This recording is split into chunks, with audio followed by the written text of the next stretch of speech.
right, thank you so much, Sharon Chepchumba. Interior Cabinet Secretary Kithure Kindiki has put on notice criminal gangs terrorizing Nairobi city residents, saying the government will crush them. In a powerful message to the small armed groups that have been mugging city dwellers, the new Interior CS left no doubt of the government's power. Kindiki confirmed that there is a small group of criminals armed with knives and other light weapons who are terrorizing the residents of the city as well as a few other urban centers. The less I say of this matter, the better. Interior Cabinet Secretary Kithure Kindiki has put on notice criminal gangs terrorizing Nairobi city residents, saying the government will crush them.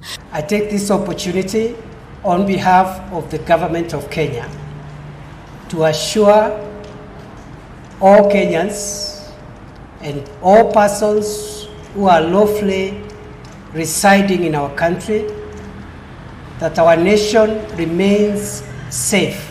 In a powerful message to the small armed groups that have been mugging city dwellers, the new Inspector CS left no doubt of the government's power. We are rolling out an unprecedented response against criminals, and we are going to go to their hideouts. We will look for the criminals and do to them what the law says we do to criminals in accordance with the law of our country and all other applicable international laws. Kindiki confirmed that there is a small group of criminals armed with knives and other light weapons who are terrorizing the residents of the city as well as a few other urban centers. We have witnessed increasing criminal activity within the city of Nairobi. A small group of criminals armed with knives and other weapons is terrorizing the citizens of this city, as well as a few other urban centers.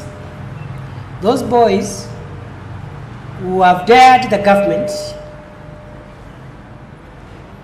and want to tell us that they can take over the city and make it a city of crime, we have also heard you, and therefore we are coming, effective immediately. We have taken measures already, as I have said, with regard to counter-terrorism. We have started taking measures already, which we cannot announce, on the response to bandits and banditry. And we have taken measures to deal with the emerging crime trend in Nairobi. Addressing his first major national security press briefing at the steps of the office of the president, Kindiki said the state has already rolled out measures to curb the new wave of insecurity. In the last few weeks, these marauding gangs of few citizens have dared the government of the Republic of Kenya. And the message they have been trying to send has reached us. We have heard them. These criminals want us to believe that they have the wherewithal, the sophistication, and the endurance to withstand the lawful response of the government on crime, especially organized crimes and crimes bordering on crimes against humanity. We are coming for you, effective immediately, and the response will be sustained until we set free our country from the fangs of bandits, criminals, murderers, and profiteers of bloodshed. The CS said in response to the new wave of crime, the leadership and the command of the police has changed in the city, including deployment under a multi-agency response team. The leadership and the command of the police has changed the command of the Nairobi City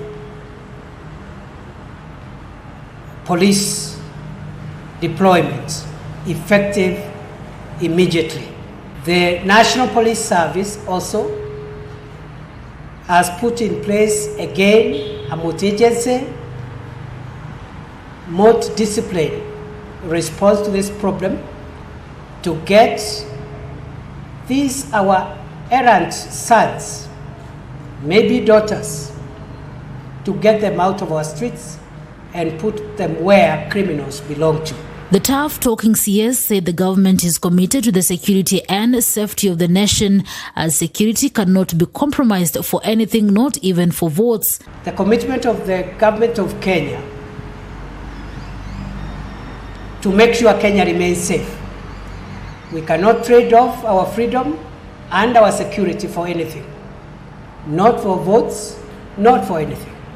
And I say so because some of these criminal activities will soon begin taking a political dimension. As I said earlier on, during the process of my approval, bandits, terrorists, and other criminals of whatever type have no tribe, they have no political affiliation. Therefore, this administration will spare no effort to make sure that we retain normalcy. We must open up the Kenya of the North to development. At the same time, Kindiki denied claims that police are on a go-slow, saying such reports are untrue.